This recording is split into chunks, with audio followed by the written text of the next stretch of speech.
ये त्रेता युग की बात है। ऋषमुख पर्वत के समीप एक हरा भरा, शांत और पवित्र वन था।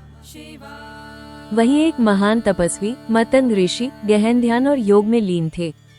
स्वर्गलोक में एक रूपवती, नृत्य और संगीत में पारंगत अप्सरा थी, पुंजिकस्थला। एक दिन पुंजिकस्थला पृथ्वी लोक के भ्रमण के लिए उतरी। ऋषमुख पर्वत के समीप एक हरा भरा, शांत वन था। पुंजिकस्थला वहां पहुंची और नृत्य करने लगी। उनकी हंसी, ठिठोली और चहलकदमी से ऋषि का ध्यान भंग हो गया। क्रोधित होकर मतंग ऋषि ने कहा, हे अप्सरा, तू अपने अभिमान के कारण अब स्वर्ग की अधिकारी नहीं रही। तू वानरी के रूप में पृथ्वी पर जन्म लेगी।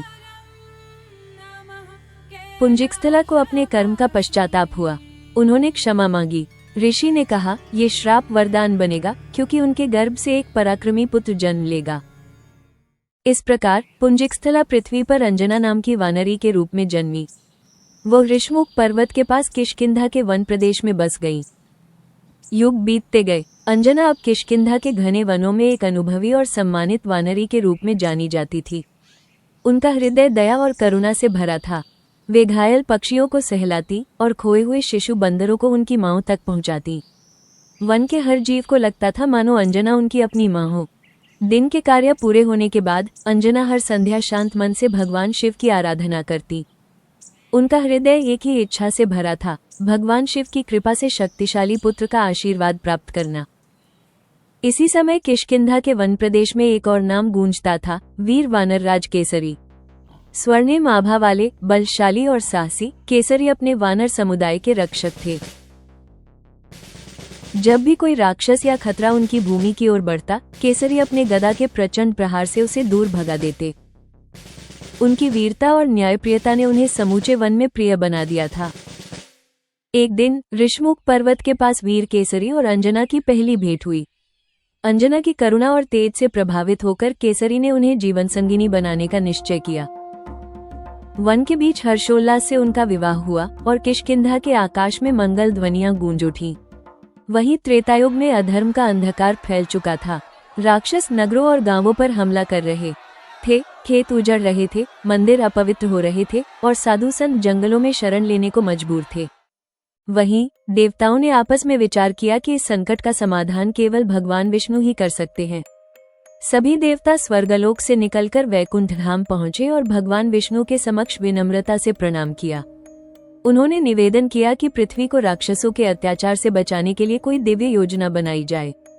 भगवान विष्णु ने शांत स्वर में कहा कि राक्षसों के विनाश और धर्म की रक्षा के लिए भगवान शिव के आंशिक अवतार का पृथ्वी पर जन्म आवश्यक है। उन्होंने प्रस्ताव रखा कि वायुदेव के माध्यम से ये दिव्य ऊर्जा उस माता तक पहुंचेगी जो गहन तपस्या और भक्ति में लीन होगी। देवताओं ने इस योजना को स्वीकार किया और सभी मिलकर कैलाश पर्वत पर भगवान शिव के दर्शन के लिए प्रस्थान किए। कैलाश पर्वत पर पहुंचकर देवताओं ने भगवान शिव और माता पार्वती को प्रणाम किया। उन्होंने विनम्रता से प्रार्थना की, हे महादेव, पृथ्वी पर अधर्म बढ़ रहा है, राक्षस निर्दोषों का संहार कर रहे हैं, कृपया समाधान बताइए। भगवान शिव ने गंभीर स्वर में कहा, समय आ गया है कि मेरा अंश पृथ्वी पर जन्म ले, जो राक्षसों का नाश कर धर्म की रक्षा करेगा। वहीं अंजना महादेव से पुत्र की प्रार्थना में लीन थी। भगवान शिव का दिव्य तेज लेकर वायुदेव किष्किंधा के वन में उतरे और वो पवित्र ऊर्जा उनके गर्भ में प्रवाहित की। कुछ समय बाद एक शुभ दिन अंजना ने एक दिव्य बालक को जन्म दिया। उसके मुखमंडल से प्रकाश की आभा फैल रही थी, उसकी आंखों में अद्भुत तेज था।